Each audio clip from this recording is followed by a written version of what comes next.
Good morning, dear student. In our previous lecture, we discussed about Aristotle's tragedy or Aristotle concept on tragedy. मतलब કે એરિસ્ટોટલની tragedy વિશેના વિચારો અથવા તો તેમની વ્યાખ્યા. હવે આજના આપણા ટોપિકમાં આપણે જોશું important characteristic of a tragedy. કરુણાંત એટલે કે ટ્રેજેડીના મહત્ત્વના લક્ષણો છે તેના ઉપર આપણે આજે ચર્ચા કરીશું. ફર્સ્ટ ઓફ ઓલ, સૌ પ્રથમ, tragedy is an imitation of a serious action. સૌથી પહેલાં તો આપણે ટ્રેજેડીની વ્યાખ્યા જોવી પડશે. તો ટ્રેજેડીની વ્યાખ્યા શું છે? Tragedy is an imitation of a serious action. એટલે કે ટ્રેજેડીનો મતલબ શું છે? તો કે કોઈ પણ ગંભીર ક્રિયા છે તેની નકલ એટલે કે ટ્રેજેડી. કારણ કે કોઈ પણ ગંભીર પ્રક્રિયા થઈ હોય, બરાબર, કોઈ ગંભીર બાબત બની હોય, તેને કોઈ પણ રચનાકાર લખે છે એટલે કે કોઈ પણ બાબત બની છે અને ત્યારબાદ તેને લખે છે એટલે એ નકલ થઈ. કારણ કે કોઈ પણ ઘટના બની ગઈ તેના વિશે જ તે લખે છે એટલે એને ઇમિટેશન એટલે કે નકલ કીધું છે. It means that tragedy should present the action which is not ordinary. એનો મતલબ એવો થાય છે કે કોઈ સામાન્ય પ્રક્રિયા છે તે ટ્રેજેડીમાં રજૂ થતી નથી, પરંતુ સિરિયસ નેચર, પરંતુ ગંભીર પ્રકૃતિ છે તેને રજૂ કરાય છે. The character should be grand and their downfall becomes the cause of pity and fear in the heart of the સ્પેક્ટેકલ્સ.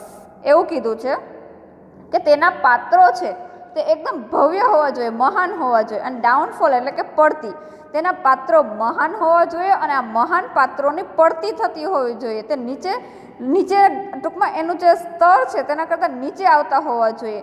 Becomes the cause of pity and fear in the heart of spectacles. Spectacles એટલે કે દેખાવ, પણ અહીંયા એનો મતલબ થશે readers, વાચકો, પ્રેક્ષકો. કારણ કે જો કોઈ પણ મહાન પાત્ર હશે, એ પાત્રની જો પડતી થશે તો જ એના ઉપર દયા અને કરુણા ઉત્પન્ન થશે વાચકના મનમાં, અને તેથી જ તે ગંભીર બનશે અને તેથી જ તે ટ્રેજેડીમાં કન્વર્ટ થશે.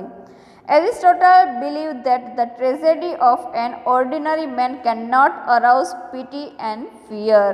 એરિસ્ટોટલનું માનવું એવું છે કે કોઈ પણ સામાન્ય માણસ છે તેને કોઈ પણ ટૂંકમાં દયા અથવા તો ડર છે તે આપણે જાગૃત કરી શકતા નથી. Only a tragedy of a noble man will arouse the emotion of pity and fear in the readers. પરંતુ માત્ર આ ટ્રેજેડી જે છે તે જ કોઈ પણ મનુષ્યની અંદર એક દયા અને ડરનો ભાવ ઉત્પન્ન કરી શકે છે કોઈ પણ વાચકના મનમાં. Aristotle says that the characters of tragedy are noble and good. એરિસ્ટોટલના મત મુજબ અથવા તો એરિસ્ટોટલ એવું કહે છે કે ખરેખર કોઈ પણ પાત્રો છે તે નોબેલ એટલે કે ઉમદા અને ગુડ એટલે કે સારા હોવા જોઈએ, પરંતુ તે most have some tragic flaw hamartia. પરંતુ તેઓ હામર્ટિયા એટલે કે ઘાતક ખામી, એનામાં કોઈ પણ ટૂંકમાં કરુણાંતનો ફ્લો એટલે કે એકદમ ટૂંકમાં સ્ત્રોત જે છે તે વધારે પડતો હોવો જોઈએ, અથવા તો કોઈ પણ ઘાતક કામ એટલે કે જે ક્રૂરતા આપણને ઉત્પન્ન થાય તેવા કોઈ કાર્ય હોવા જોઈએ. For that he lays down various qualification of an ideal tragic hero. અને તેના માટે જ તે ટૂંકમાં કોઈ ટ્રેજિક હીરો માટે ચોક્કસ પ્રકારની ક્વોલિફિકેશન એટલે કે ગુણ જે છે તેને ટૂંકમાં આપે છે. A good man must not be seen passing from happiness to misery. કોઈ પણ સારો એવો મનુષ્ય છે તે મિઝરી એટલે કે દુઃખમાંથી સુખમાં પસાર થાય એવું તમે ઓછું જોયું હશે. A bad man from misery to happiness. પણ કોઈ પણ ખરાબ માણસ છે તે દુઃખમાંથી સુખમાં પસાર થતો જોયો હશે. An extremely bad man cannot be seen falling from happiness into misery. પણ ખરેખર એક્સ્ટ્રીમલી એટલે કે ખૂબ જ ખરાબ માણસ હશે તેણે તેની હેપીનેસ ઇન્ટુ મિઝરી એટલે કે સુખમાંથી દુઃખમાં જે પડતી થાય છે તે તેના માટે ખૂબ અઘરી હોય છે. તેથી Aristotle believes that the tragic hero must be capable of evoking the twin emotion of pity and fear. તેથી જ એરિસ્ટોટલ એવું માને છે કે ખરેખર ટ્રેજિક હીરો એટલે કે કોઈ પણ કરુણાંતનો હીરો છે તે એકદમ સક્ષમ હોવો જોઈએ. ઇવોકિંગ એટલે કે ભાવ જગાડનારો હોવો જોઈએ અને ટ્વિન એટલે કે જોડાણ કરનારો હોવો જોઈએ. લાગણી, ડર અને દયા આ દરેક વસ્તુનો ભાવ જગાડનારો એકદમ તાકાતવર હીરો હોવો જોઈએ ટ્રેજેડીની અંદર. તમે જોયું હશે ઉપરની લાઈનમાં કીધું છે કે a bad man from misery to happiness અને a good man must not be seen in passing from happiness to misery. એટલે તમને પણ ખબર છે કે કોઈ પણ વ્યક્તિને સુખમાંથી દુઃખ આવે તો તેને ખૂબ અઘરું લાગે છે, પણ કોઈ પણ વ્યક્તિ દુઃખી હોય અને એને સુખ આવે તો એને પચાવવું સહેલું લાગે છે. તે કોન્સેપ્ટ અહીંયા કીધો છે. He should be neither perfectly virtuous nor a consummate villain. કોઈ પણ વ્યક્તિ છે તે એકદમ પરફેક્ટલી સદગુણવાળો હોતો નથી, કન્ઝ્યુમેટ એટલે કે સંપૂર્ણ, અને કોઈ પણ વ્યક્તિ સંપૂર્ણ રીતે વિલન પણ હોતો નથી. The misfortune is brought upon him by some fault of his own which are due to some error of judgment. કોઈ પણ વ્યક્તિ છે તે તેનો જજમેન્ટ એટલે કે તેનો ન્યાય આપવામાં ઘણી વખત છે તે મિસફોર્ચ્યુન એટલે કે કોઈ પણ ખરાબ ઘટનાને લીધે તે ઘણી વખત આન્સર જે છે ફોલ્ટ એટલે કે તે ટૂંકમાં ખોટું પણ જવાબ આપતો હોય છે.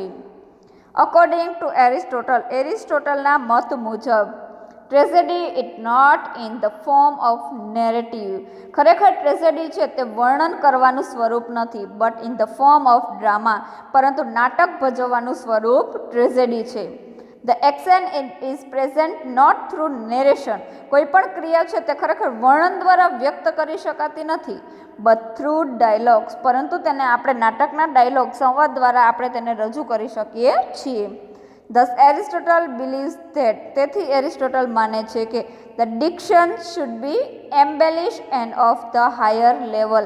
અને તેના જ કારણે કોઈ પણ ટૂંકમાં ડિક્શન એટલે કે કોઈ પણ કાર્ય છે તેને ખરેખર આપણે એકદમ ટૂંકમાં વ્યવસ્થિત રીતે શણગારવું જોઈએ. લખવાની શૈલી જે છે, ડિક્શન મતલબ લખવાની શૈલી, આપણે કોઈ પણ લખવાની શૈલી છે તેને ખૂબ સારી રીતે શણગારવી જોઈએ, ઉચ્ચ લેવલે.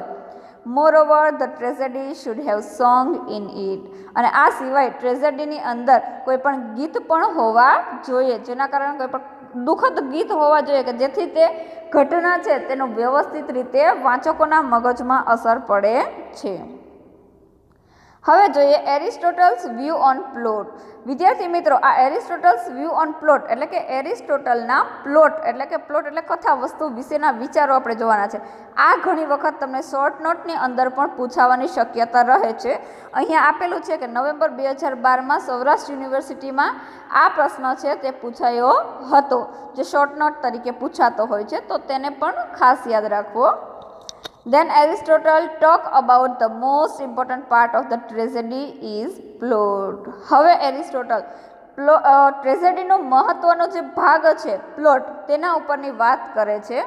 To him plot is the soul of tragedy. ખાસ ઇમ્પોર્ટન્ટ વસ્તુ કે ખરેખર તેમના મત મુજબ ટ્રેજેડીનો આત્મા છે તે પ્લોટ છે એવું કહી શકાય. The plot must have beginning, middle and end. કોઈ પણ પ્લોટ એટલે કે કથા વસ્તુ હોય તેમાં શરૂઆત હોય, મધ્ય હોય અને એન્ડ હોય છે. It should not be small or too long. તે વધારે લાંબો પણ નથી હોતો અને વધારે પડતો ટૂંકો પણ નથી હોતો. It should have certain magnitude. તેનું કોઈ ચોક્કસ એવું મેગ્નેટ્યુડ એટલે કે કદ હોય છે, આકાર હોય છે. He also distinguishes plot is in 3 kinds. તે એટલે કે એરિસ્ટોટલ પ્લોટને ડિસ્ટિંગાઇઝ એટલે કે પ્રખ્યાત રીતે 3 વિભાગોમાં વહેંચે છે. ખાસ યાદ રાખજો કે એરિસ્ટોટલ પ્લોટને 3 વિભાગોમાં વહેંચે છે. આ 3 વિભાગો કયા કયા છે? કોમ્પ્લેક્સ પ્લોટ એટલે કે જટિલ, સિમ્પલ એટલે કે સરળ, અને એપિસોડિક એટલે કે જે ટૂંકમાં પીરિયડ વાઇઝ મતલબ કે જે ક્રમમાં આવે છે, જે પહેલું પ્રકરણ, બીજું પ્રકરણ, એવી રીતે જે એપિસોડ વાઇઝ હોય છે તે. The perfect plot must have single issues. કોઈ પણ ચોક્કસ એટલે કે એક વ્યવસ્થિત જે પ્લોટ તમે કોને કહી શકો કે જેમાં ખરેખર એક સિંગલ ઇસ્યુઝ એટલે કે કોઈ પણ એક જ ઘટના હોય. And the journey of the hero should be fortune to misfortune. અને તેની અંદર કોઈ પણ મુખ્ય જે પાત્ર હીરોનું છે તે સદભાગ્યથી દુર્ભાગ્ય, ફોર્ચ્યુન એટલે સદભાગ્ય અને મિસફોર્ચ્યુન એટલે કે દુર્ભાગ્ય અથવા તો ખરાબ ઘટના, એટલે કે તેમાં કોઈ પણ હીરો છે તેની મુસાફરી છે તે કોઈ પણ સારી ઘટના તરફથી ખરાબ ઘટના તરફ જતી હોય છે. For the tragic seriousness, Aristotle suggests that the tragic deed should be done within family. અહીંયા એવું કીધું છે કે ખરેખર ટ્રેજિક સિરિયસનેસ એટલે કે આ કરુણાંતમાં ગંભીરતા છે તે એરિસ્ટોટલ એવું સૂચવે છે કે ટ્રેજિક ડીડ્સ, ડીડ એટલે કે કાર્યો, ખરેખર કોઈ પણ હીરો છે તેની અંદર તેણે ખરેખર ખરાબ ટ્રેજિક ડીડ એટલે કે કરુણાંત ભર્યા કાર્યો કર્યા હોય છે અને તેના કારણે તેના પરિવારને આ થતું હોય છે.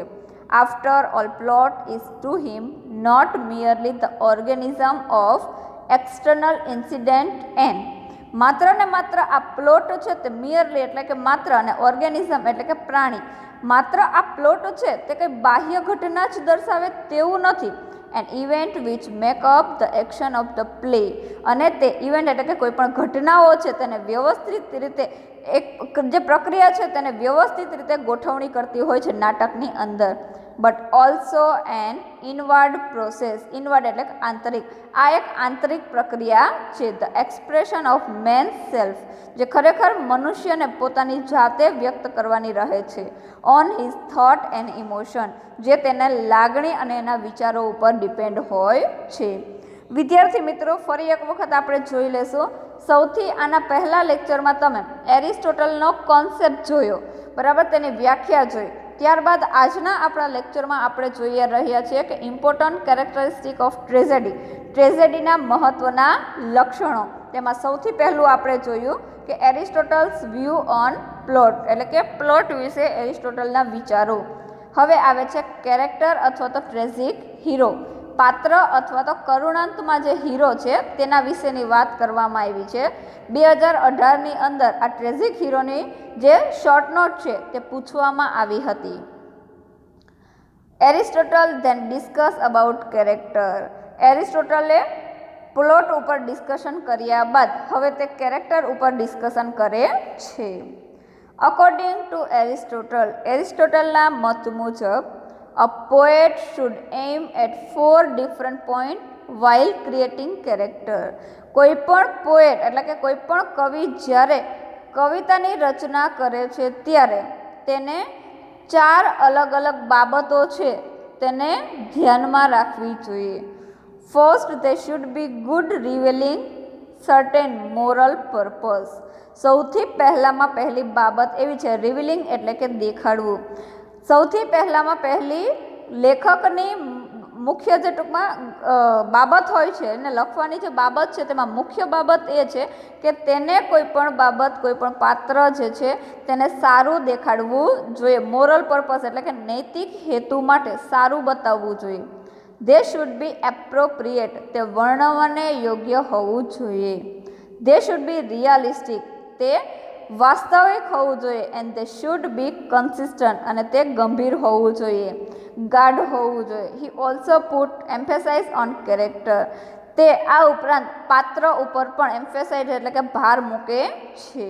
હી સેઝ ધેટ, તે કહે છે, the tragedies of our modern poets fail in the rendering of character. ખરેખર આજના કવિઓ, આધુનિક કવિઓ છે તે આ રેન્ડરિંગ એટલે કે ભાષાંતર કરવામાં, ટ્રેજેડીનું ભાષાંતર કરવામાં નિષ્ફળ બન્યા છે. Aristotle then talk about thought, બીજો વિચાર એરિસ્ટોટલ કહે છે. સૌથી પહેલો વિચાર કયો કરે છે કે ભાઈ કોઈ પણ પાત્રો છે તેને સારા અને નૈતિક હેતુસર બતાવવા જોઈએ. જ્યારે બીજી વાત કરે છે થોટ, વિચારો ઉપર. It is required van a statement is made, જ્યારે કોઈ પણ આપણે વાક્ય, સ્ટેટમેન્ટ એટલે કે વાક્યની રચના કરીએ છીએ ત્યારે ખરેખર આપણી પાસે સારા વિચારો હોવા જોઈએ. It is the intellectual element, ખરેખર તે બુદ્ધિમત્તાવાળું જે એલિમેન્ટ એટલે કે તત્વ હોવું જોઈએ. In tragedy and express through a character, જે ખરેખર કોઈ પાત્ર દ્વારા ટ્રેજેડીને વ્યક્ત કરવાનું છે, એક્સપ્રેસ એટલે કે વ્યક્ત કરવાનું છે. Aristotle also threw light on the spectacles, Aristotle spectacles એટલે કે રીડર્સ, વાંચકો અથવા તો પ્રદર્શક, એના ઉપર પણ પ્રકાશ પાડે છે. Here he considered tragedy as a literary form. અહીંયા તે ટ્રેજેડીને એક સાહિત્યના સ્વરૂપ તરીકે ધ્યાનમાં લે છે, rather than a theatrical performance. આ એક થિયરિકલ પરફોર્મન્સને ઉપરાંત છે. So he does not regard the spectacle as an integrate part of the dramatist medium. તેથી તે એવું કહે છે કે ખરેખર આમ જોઈએ તો આ જે એરિસ્ટોટલની ટ્રેજેડી છે તે ખરેખર એક ડ્રામેટિસ્ટ એટલે કે ખરેખર એક નાટકનો ભાગ છે, નાટકનું માધ્યમ છે. He says the tragic effect is quite possible without a public performance and actors. ખરેખર આ જે ટ્રેજિક અસર છે તે કોઈ પણ લોકોના પરફોર્મન્સ વગર પ્રખ્યાત છે નહીં. હવે જોઈએ આપણે આગળ. અલ્ટિમેટલી હી ડિફાઇન્સ. અંતે તે એવું વ્યાખ્યાયિત કરે છે કે કેથેર્સાઇઝ એટલે કે નાટક વડે ભાવનાનો એક આવેગ જે દર્શાવવામાં આવે છે તેને કેથેર્સાઇઝ કહેવામાં આવે છે. The function of tragedy is to arouse pity and fear. એરિસ્ટોટલની સૌથી મહત્વની બાબત જે તમે ક્યારના સાંભળી રહ્યા છો કે ટ્રેજેડીમાં ફિયર અને પીટીનો ખાસ ઉલ્લેખ કર્યો છે. પીટી એટલે કે દયા અને ફિયર એટલે કે ડર. The function of tragedy is to arouse pity and fear. ટ્રેજેડીની અંદર કોઈ પણ કાર્યો છે તે દયા અને કરુણાની આગળ પાછળ અથવા તો તેની વર્તુળમાં ફરતા હોય છે. And thus the effect catharsis of emotions. અને તેથી જ લાગણીઓ છે તે નાટક વડે ભજવવામાં આવે છે. અકોર્ડિંગ ટુ હિમ એટલે કે એરિસ્ટોટલના મત મુજબ pity is aroused by unmerited misfortune and fear by the misfortune of a man like our selves. એના મત મુજબ એવું કહેવામાં આવ્યું છે કે ખરેખર જે દયા છે તે અનમેરિટેડ એટલે કે અણઘટતું, મિસફોર્ચ્યુન એટલે કે દુર્ઘટના, ખરેખર કોઈ પણ દુર્ઘટના છે કે જે આપણે ટૂંકમાં ખબર નથી હોતી એવી દુર્ઘટના છે તે ખરેખર મનુષ્યને પોતાની જાત સાથે થતી હોય છે. વી પીટી અ સફરિંગ મેન. અને તેથી જ આપણે મનુષ્ય પ્રત્યે દયા આવે છે. કોઈ પણ વ્યક્તિ સાથે કોઈ ખરાબ ઘટના બની હોય તો આપણે સ્વાભાવિક છે કે તેના માટે આપણને શું આવે છે? દયા ઉત્પન્ન થાય છે. Because of our feeling. કારણ કે આપણી અંદર લાગણીઓ રહેલી છે કે કોઈનું જ્યારે ખરાબ જોઈએ છે ત્યારે આપણા મનમાં પણ તેના માટે બેડ ફિલિંગ આવે છે. that a similar suffering might come to us. અને આ સામાન્ય ટૂંકમાં સમાન બાબત જ કદાચ આપણને અહીંયા દર્શાવી છે. કારણ કે જો કોઈ પણ ઘટના એવી હોય, દુઃખી હોય, તો મનુષ્ય પણ એને જોઈને દુઃખી થતું હોય છે. What we pity in others we fear for our self. જ્યારે કોઈ પણ આપણે પીટી એટલે કે દયા જે છે તેને અન્ય પ્રત્યે વ્યક્ત કરીએ છીએ ત્યારે તે આપણા માટે જાણે ડર હોય એવું લાગતું હોય. By arousing this emotion of pity and fear the writer of tragedy effect the catharsis. અને આ જે દયા અને લાગણી છે તે અહીંયા જે રચનાકાર છે તે નાટક વડે ભાવનાને વિસ્તરાવે છે. This emotion can be dangerous if. આ લાગણીઓ કદાચ ખૂબ જ ડેન્જર બની શકે ઇફ જો દે આર નોટ પ્રોપરલી પર્ગેટેડ. જો પર્ગેટેડ એટલે કે મન શુદ્ધ, જો તેનું મન શુદ્ધ ના હોય તો કદાચ આ જે ડર છે, આ લાગણીઓ છે તે કદાચ ડેન્જરસ બની શકે. As our body needs purification. આપણું શરીર છે તે ખરેખર શુદ્ધ હોવું જોઈએ. Our mind also needs purification. આપણું મગજ જે છે તે પણ શુદ્ધ હોવું જોઈએ. Catharsis can be taken as a pathological term. ખરેખર આપણે જે કેથેર્સાઇઝ એટલે કે નાટક વડે જે ભાવનાનો આવેગ કરીએ છીએ તેમાં પેથોલોજીકલ એટલે કે ખરેખર એક રોગ નિદાન શાસ્ત્ર જે છે તે પણ ભાગ ભજવતું હોય છે. સમટાઇમ્સ વેન વી સફર ફ્રોમ સર્ટેન ફિઝિકલ પ્રોબ્લેમ. ઘણી વખત જ્યારે આપણે કોઈ પણ ફિઝિકલ એટલે કે શારીરિક સમસ્યાઓથી પીડાતા હોઈએ છીએ ત્યારે doctor clear up our body by giving some purgatives. જ્યારે ડૉક્ટર છે તે આપણા જે શરીર છે તેને ચોક્કસ ઈલાજ કરી અને એનો ટૂંકમાં ચોક્કસ ઈલાજ કરતા હોય છે. Thus Aristotle proves. અને તેથી જ અહીંયા એરિસ્ટોટલ સાબિત કરે છે કે tragedy provides relief by purgating the emotion of pity and fear. અહીંયા એરિસ્ટોટલ સાબિત કરે છે કે રિલીફ એટલે કે દુઃખ, કોઈ પણ દુઃખ જે છે, કોઈ પણ રોગ છે તે ખરેખર કોઈ કોઈ પણ મનુષ્યનો રોગ કે દુઃખ જોઈએ છીએ ત્યારે આપણા મનમાં પણ દુઃખ અને ડરની લાગણી છે, દયાની લાગણી ઉત્પન્ન થતી હોય છે. We become calm and composed after going through a tragedy. આપણે જ્યારે આ ટ્રેજેડી કરુણાંત જોઈએ છીએ ત્યારબાદ આપણે એકદમ શાંત અને કમ્પોઝ એટલે કે ટૂંકમાં એકદમ રચના કરી શકીએ એવા બની ગયા હોઈએ છીએ. Aristotle defines catharsis from intellectual point of view rather than didactic or theological point of view. Aristotle છે તે અહીંયા એવી રીતે ભાવ વ્યક્ત કરે છે કે જેમાં ખરેખર ઇન્ટેલેક્ચ્યુઅલ પોઈન્ટ એટલે કે બુદ્ધિમત્તાનું ધોરણ પણ હોય છે અને ડેડિક્ટ એટલે કે બોધ એટલે કે ટૂંકમાં કોઈ પણ શિખામણ આપવાનો પણ વિચાર તેમાં હોય છે. ઇન ધીસ વે આવી રીતે ડિસ્કસિંગ ટ્રેજેડી આવી રીતે જ્યારે આપણે ટ્રેજેડીને વ્યક્ત કરીએ છીએ ત્યારે by generalizing its characteristic, Aristotle reconcile ancient quarrel between philosophy and poetry. જ્યારે અહીંયા એરિસ્ટોટલ છે તે પોતાના ટ્રેજેડી વિશેના આવા લક્ષણો આપે છે ત્યારે રિકન્સિલ એટલે કે સમાધાન થાય છે એશિયન્ટ ક્વારલ જે પ્રાચીન જે યુદ્ધ અથવા તો ઝઘડો ચાલે છે, ફિલોસોફી એટલે કે તત્વજ્ઞાન અને પોએટ્રી વિશેનો ઝઘડો ચાલે છે તેમાં સમાધાન થઈ રહ્યું છે. જ્યારે આવી થિયરી એરિસ્ટોટલ દ્વારા આપવામાં આવે છે ત્યારે જે પ્રાચીન સમયથી આપણા સાહિત્ય જગતની અંદર જે ફિલોસોફી અને કવિતા ઉપર જે ઝઘડો ચાલે છે બંનેની વચ્ચે તે કદાચ અહીંયા થોડો ઓછો થાય એવું લાગે છે. He has defined tragedy in light of the models he had. અહીંયા ટ્રેજેડીને તે એકદમ હળવા સ્વરૂપમાં દર્શાવે છે.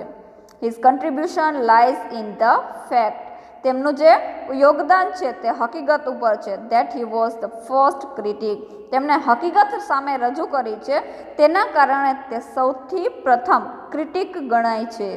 And lawgiver who framed the rules of tragedy in general. અને તેણે ચોક્કસ પ્રકારના જે ક્રિટિસિઝમ છે તેના ચોક્કસ પ્રકારના લો એટલે કે નિયમો આપ્યા છે. રૂલ્સ એટલે કે નીતિશાસ્ત્રો નિયમો આપ્યા છે. R.A. Scott James rightly remarks. R.A. Scott James કહે છે કે Plato confused the study of art with the study of morals. એવું કહે છે કે અહીંયા મેં કટ કર્યું છે એ વસ્તુ, પરંતુ હું તમને જસ્ટ મૌલિક રીતે કહી દઉં છું કે સ્કોટ જેમ્સ એવું કહે છે કે પ્લેટો જે છે એ ખરેખર સ્ટડી એટલે કે અભ્યાસ જે કલાનો અભ્યાસ છે તેમાં કન્ફ્યુઝ હતો with the study of moral કે જે નૈતિક અભ્યાસ છે તેમાં પણ એ ક્યારેક કન્ફ્યુઝ હતો. જ્યારે Aristotle removing this confusion created the study of aesthetics. જ્યારે એરિસ્ટોટલ જે છે તેણે આ સૌંદર્ય શાસ્ત્રની સાથે જે કન્ફ્યુઝન હતું તેને અભ્યાસમાં દૂર કર્યું છે. તેઓ બંને ગુરુ અને શિષ્ય હતા, પરંતુ છતાં ઘણી બાબતોમાં બંને જે છે તે વિરોધ દર્શાવતા હતા. જેવી રીતે પ્લેટોએ કવિતાઓ વિશેના નિયમો જે કહ્યા છે કે જેમાં માત્ર ને માત્ર નકલ દર્શાવી છે, જ્યારે એરિસ્ટોટલ એવું કહે છે કે કોઈ પણ વસ્તુ લખવા માટે નકલ તો જરૂરી છે.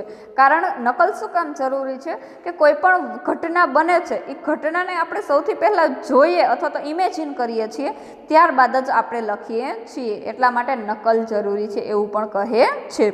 એરિસ્ટોટલે અહીંયા તેના લક્ષણોમાં ખાસ મહત્વની બે બાબતો દર્શાવી છે કે એક તો પ્લોટ અને એક તો ટ્રેજિક હીરો. આ વસ્તુને આપણે વ્યવસ્થિત રીતે રીડ કરી લેશું. Okay, thank you.